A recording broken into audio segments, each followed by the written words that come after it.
ওকে যতটুকু চিনি ও যখন রেগে থাকে তখন যদি আমি রোমান্টিক হইতে চাই তাহলে আমি উল্টা আবার ওই দিনের মতো মাইর খাবো, দরকার নাই তো। আমার কাছে মনে হয় যে মানুষের লাইফটা একটা ট্রেনের মতো। ট্রেনটা এক একটা স্টেশনে থামে, এক একটা স্টেশন থেকে কিছু লোক নিয়ে যায়, কিছু লোক আবার আরেকটা স্টেশনে নামিয়ে দেয়।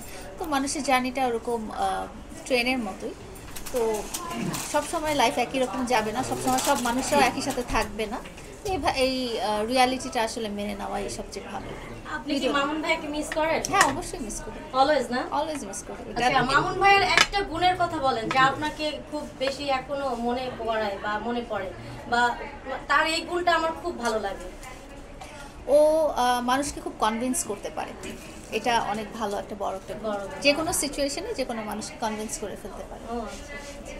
তাহলে আপনাকেও কনভিন্স করছেন নিশ্চয়ই? হ্যাঁ, অবশ্যই, না হলে তো এতদূর থাকা এতদূর আসা যায় না। হ্যাঁ। আচ্ছা আচ্ছা, ফাইন ভিডিও না। আপু, তাহলে আপনার জীবনের ট্রেন থেকে কি প্রিন্স মামুনকে নামিয়ে দিলেন? আরে আমি নামিয়ে দেইনি, এখন দেখা যাক কি অবস্থা। এখনো কি আশায় বুক বাঁধেন কিনা যে প্রিন্স মামুন আবার আপনার কাছে আগের মতোই আসবে? আমি না সবসময় সব কিছু খুব পজিটিভলি নিই। আপনারা হয়তো যারা আমাকে ফলো করেছেন কোনোদিনও বা দেখেছেন যে যেই অবস্থায় আসুক না কেন বা যেই সিচুয়েশনই আসুক না কেন, আমি সব ধরনের পরিস্থিতিটাই পজিটিভলি নেই। এখন যেই সিচুয়েশন চলতেছে এটা হয়তো কারো না কারোর জন্য ভালো নিয়ে আসবে, বা ফিউচারে কি হবে এটা একমাত্র আল্লাহ তাআলাই বলতে পারে। তো আশা করছি ভালো কিছু হবে ইনশাআল্লাহ। তবে আপনার ভিডিও দেখে, আপনার পেজের দেখে, আমরা তো আপনার একজন ফলোয়ার, মানে আপনাকে ফলো করি আপনার পেজ দেখে।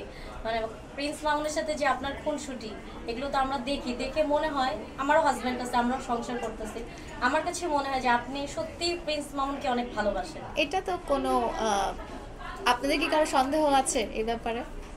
এতজন মানুষ আছেন, আমার তো নাই, একটু এটা নাই। এবং definitely আপনি সত্যি কথা। প্রিন্স মামুনকে অনেক টেক কেয়ার করেন, অনেক বেশি টেক কেয়ার করেন, এগুলো ভিডিও ক্লিপসেও দেখা যায়। তো মানে এত কিছুর পরেও মানে দেখা যাচ্ছে আমার হাজব্যান্ডের সাথেও আমার ঝগড়া হয়, কিন্তু আমরা ছেড়ে কেউ কাউকে কখনো যাওয়া হয়নি। আমারও 6 বছরের সংসার, একটা মেয়ে আছে 3 বছরের। বাট প্রিন্স মামুন আপনাকে মানে কিছু হলে ছেড়ে চলে যায় কেন, এই দিকটা আপনি কিভাবে দেখেন? এইটার উত্তরটা তো আসলে সেই বলতে পারবে। আমার মনে হয় যে আপনি একদিন দাওয়াত দিয়ে জিজ্ঞেস করেন তুমি কেন এই কাজটা করো। হ্যাঁ, আমার হাজবেন্ড কিন্তু আমাকে ছেড়ে যায় না। আচ্ছা, এটা এক একটা মানুষ এক এক রকম হয়, এটা তার ক্রাইটেরিয়া। এখানে ব্যর্থতার কিছু নাই, এক একজন মানুষ এক এক রকম হয়। মানুষের যে বেসিক গুণাবলী আছে বা বেসিক বৈশিষ্ট্য আছে, এটা খুব খুব একটা চেঞ্জ করা সম্ভব না। এটা ওর ক্যারেক্টার বা ওর বৈশিষ্ট্য বা ওর গুণাবলী যেটাই বলেন না কেন, এটা তার অ্যাবসলিউটলি, এটা চেঞ্জ করার মতো হয়তো না। আচ্ছা, আমাকে যদি মানে আপু বলে তাহলে আমি আরো একটা প্রশ্ন করতে জি, চাই। অবশ্যই। মানে আমি আমার অবজারভেশন যা দেখি সেটা থেকে প্রশ্ন করি। সেটা হচ্ছে যে ইদানিং হচ্ছে প্রিন্স মামুন ভাইয়া যেটা করতেছে, সেলুন দিচ্ছে, বা সবসময় একটা জিনিস বোঝাতে চাচ্ছে যে বাবা মার দোয়া থাকলে অনেক কিছু হয়। মানে আমার এই কনসেপ্টটা তার ধরছি যে বাবা মার দোয়া থাকলে অনেক কিছু হয়, সবাই দোয়া করবেন, আমার বাবা মা আমাকে দোয়া করতেছে।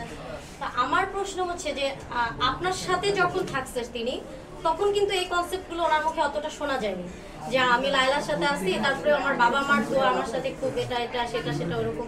এই বিষয়গুলো যখন দেখেন বা এই ভিডিওগুলো যখন আপনার সামনে আসে, আপনার কি মনে হয় যে সে আসলে আপনাকে হিংস মেরে এই কথাগুলো বোঝাতে চাচ্ছে বা বলতেছে? আমার আসলে কিছুই মনে হয় না, বিকজ আমাদের ভার্চুয়াল লাইফ এবং প্র্যাকটিক্যাল লাইফ টোটালি আলাদা। ওকে যেহেতু আমি 4টা বছর খুব কাছে থেকে দেখেছি, তো ব্যক্তিগত মানুষ হিসেবে ওর মনে কি চলছে বা ওর মনে কি আছে সেটা আমি খুব ভালো জানি। সো আমি জানি যে ও সোশ্যাল মিডিয়াতে যেটা দেখায় সেটা শুধু যেটা দেখাতে চায় সেটাই আপনারা দেখেন, যেটা দেখাতে চায় না সেটা আপনারা দেখেন না। তো ও যেহেতু একজন প্রফেশনাল কন্টেন্ট ক্রিয়েটার, সো ওর কাজটা প্রফেশনালি হয় এবং সে জানে যে কিভাবে দর্শকপ্রিয়তা পাওয়া দরকার আছে। মানে দর্শকের মনটা কিভাবে ছুঁয়ে যাবে বা দর্শক কিভাবে পুরো ভিডিওটা দেখবে, অ্যাট্রাকটিভ হবে, এটা উনি জানেন যেহেতু এটা ওনার প্রফেশন।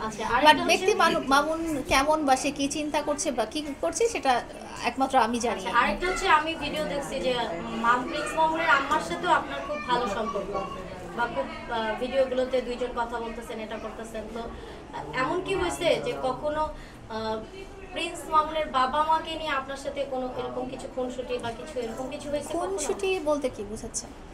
খুনসুটি বলতে একটু কথা কাটাকাটি বা একটু কিছু প্রিন্স আমি মামুন- বলি আরেকটু শেষ করি একটা আপনারই একটা ভিডিও দেখেছি সেখানে হচ্ছে প্রিন্স মামুন মানে আপনার বাবা মাকে কিছু বলেছে আমরা জানি যে আপনি ওয়েল এডুকেটেড হ্যাঁ এবং আপনার ফ্যামিলি ব্যাকগ্রাউন্ড সম্পর্কে আমরা মোটামুটি জানা আছে তো প্রিন্স মামুন আপনার বাবা মাকে ধরে একটা কথা বলেছে আপনি কি এমন হয়েছে যে আপনি কখনো তার বাবা মাকে কোনো কথা বলেছেন আমার জানা মতে আমি হয়তো রাগের বশবর্তীতে অনেক কিছু বলে ফেলেছিলাম যখন আমাকে মারা হলো তখন হয়তো বলে ফেলেছিলাম বাট এমনি ওনাদের সামনাসামনি আমার রিলেশন খুবই ভালো মা বাবা ভাই বোন ওদের ফ্যামিলি সবার সাথে আমার সম্পর্ক অনেক ভালো আচ্ছা আপা আমরা একটু যদি অন্য দিকে যাই আপনি মামুনের গ্রামের বাড়িতে গিয়েছিলেন এবং মামুনকে আনতে গিয়েছিলেন আর যেটাই হোক না কেন মামুনের সাথে আপনার দেখা হয়েছে কিনা